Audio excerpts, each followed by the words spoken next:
नमस्कार, मी मीनल. लज्जत जेवणाची या चॅनलवर आपले स्वागत आहे. मैत्रिणींनो, आता पावसाळ्याच्या अगोदर ज्या रानभाज्या येतात त्या आपण सर्वांनी खाल्ल्या पाहिजेत. त्यापैकी एक भाजी आज मी केलेली आहे. त्याचं नाव आहे माचल. आमच्या गावात त्याला माचल म्हणतात, काही ठिकाणी त्याला करोळीची भाजी म्हणतात. म्हणजे प्रत्येक गावात ह्या भाजीला नावं मात्र वेगवेगळी असतात. पौष्टिक अशी भाजी आहे. तर ही कशी बनवायची मी तुम्हाला आता दाखवते. पावसाळा सुरू होण्याच्या अगोदर मार्केटमध्ये आपल्याला माळणीकडे अशा रानभाज्या मिळतात.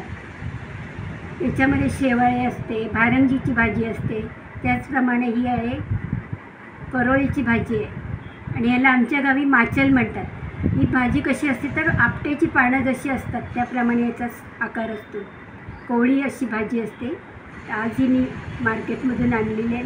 अशाच काही रानभाज्या मार्केटमध्ये तुम्हाला ज्या मिळतील ते तुम्ही आणा आणि त्याची भाजी बनवा. कारण आयुर्वेदिक दृष्ट्याने ते आपल्या वर्षातून एकदा येणाऱ्या भाज्या आहेत, त्या आपल्याला खायला पाहिजे. तर आज ही माचलची भाजी मी बनवणार आहे. त्यासाठी लागणारे साहित्य: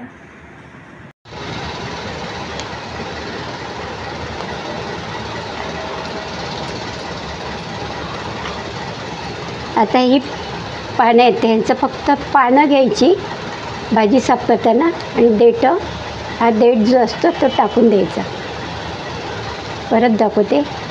ही भाजी साफ करताना फक्त कोवळी पानं आहेत ती घ्यायची आणि देठं टाकून द्यायची. अशा प्रकारे साफ करायची. आता ह्याच्यात मी मुगाची डाळ टाकून ही भाजी बनवणार आहे. तुम्ही चण्याची डाळ जरी टाकलीत तरी भाजी छान होते. साध्या मिरची आणि कांद्यावर जरी परतून केली तरी भाजी टेस्टी होते. अशा प्रकारे ही भाजी साफ करायची. ही बघा, ही मी आता भाजी साफ केलेली आहे. कोवळी कोवळी पानं आहेत. आता ही कशी करायची ते तुम्हाला मी दाखवते. जी मी साफ करून स्वच्छ करून नंतर कापून घेतलेली आहे आणि ही माचलची भाजी आहे. आणखी साहित्य लागणार इथे घेतलेलं आहे. बारीक कांदा कापून, ओलं खोबरं घेतलं आहे, लसूण घेतलेलं आहे, हिरवी मिरची, हिंग घेतलेलं आहे, मुगाची डाळ भिजत ठेवलेली आहे अर्धा तास. इथे घेतलं राई घेतलेली आहे, तेल, जिरं आणि हळद एवढे साहित्य मी वापरणार आहे. तर आता रेसिपीला सुरुवात करूया. सगळ्यात अगोदर मी टाकणार आहे राई. तेल गरम झालेलं आहे. राई टाकते, नंतर लसूण, हिरवी मिरची, गॅस थोडं बारीक ठेवते. नंतर कांदा टाकते.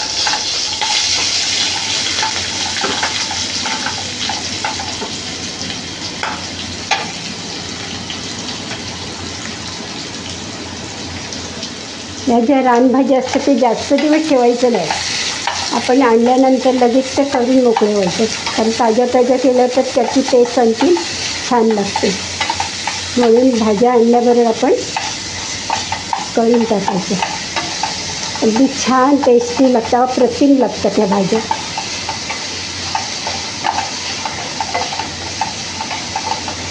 त्याच्यात थोडं मीठ टाकते.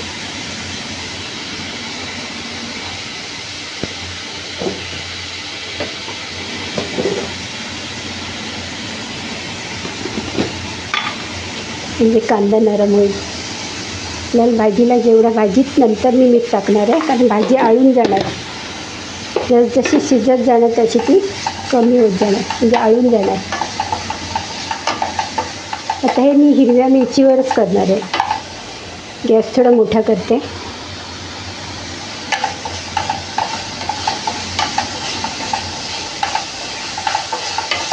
कांदा छान परतून घ्यायचा. त्या कांद्यामध्येच मी ही मुगाची डाळ भिजत ठेवलेली ती आता ह्याच्यात टाकते.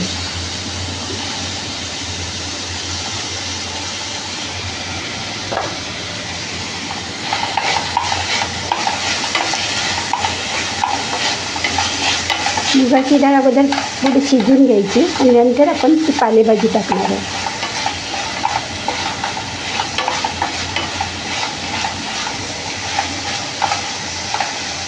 छान परतून घ्यायची मुगाची डाळ, म्हणजे शिजायला वेळ नाही लागत, कारण भाजी आहे ती पटकन शिजली जाते. तर थोडी हळद टाकते.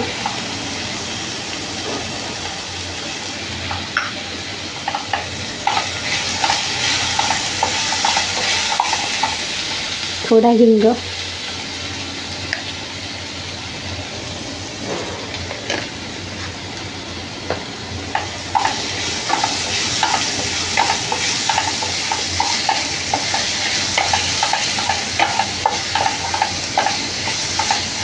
थोडंसं पाणी जरी टाकलं तरी चालेल, थोडी डाळ शिजण्यासाठी. पाण्याचा हक्का मारते. तर थोडं पाण्याचा हक्का मारते, म्हणजे आपली मूग डाळ लगेच शिजली. जास्त पाणी नाही टाकायचं, फक्त पाण्याचा हक्का मारायचा आणि गॅस बारीक ठेवायचा, म्हणजे मूग डाळ लगेच शिजली येईल, लगेच शिजली जाईल. आता थोडा वेळ झाकण ठेवते याच्यावर.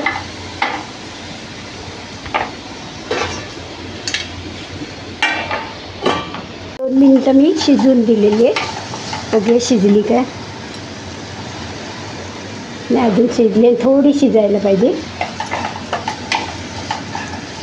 एक थोडा वेळ परत मी झाकण ठेवते. आपल्याला डाळ, मुगाची डाळ शिजून घ्यायची थोडी. तर बघूया शिजली की नाही.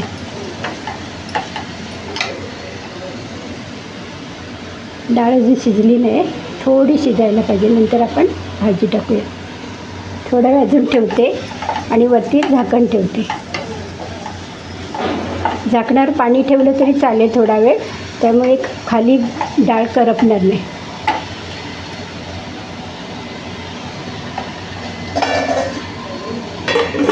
आता आपण बघूया डाळ शिजली का.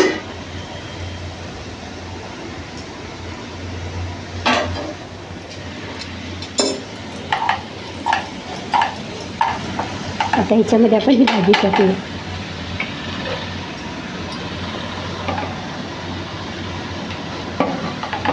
शिजल्यानंतर भाजी एकदम थोडी होते, याच्यासाठी आपण मूग डाळ किंवा चण्याची डाळ भिजत टाकून ती टाकायची, म्हणजे जास्त माणसं असली तर आपली भाजी सगळ्यांना व्यवस्थित पुरली जाईल. आता हे मिक्स करून घेते.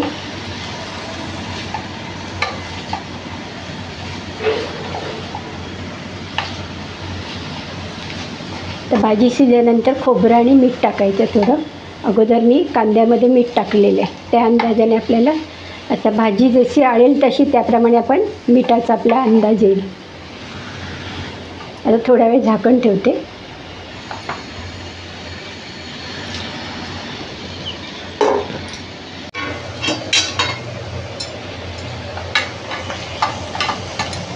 छान मिक्स करून घेते.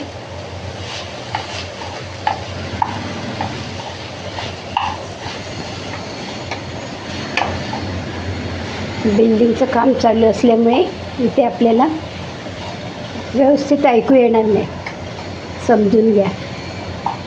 मशीनचा वगैरे आवाज येते आणि माझा आवाजसुद्धा लहान आहे.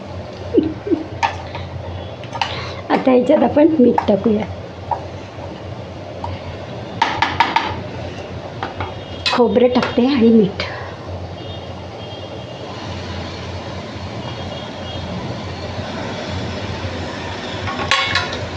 थोडा अंदाजाने मीठ टाकते.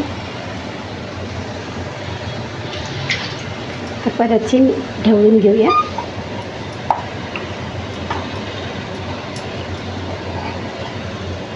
एक 2 मिनटं आता इथे भाजीवर परत झाकण ठेवून आपण तिला वाफेवर शिजवूया.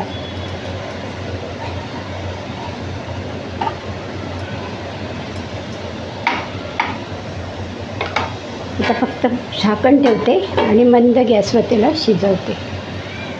केलेली ही भाजी, रानभाजी तुम्हाला आवडली असल्यास नक्कीच लाईक करा, शेअर करा, सबस्क्राईब करा. थँक्यू.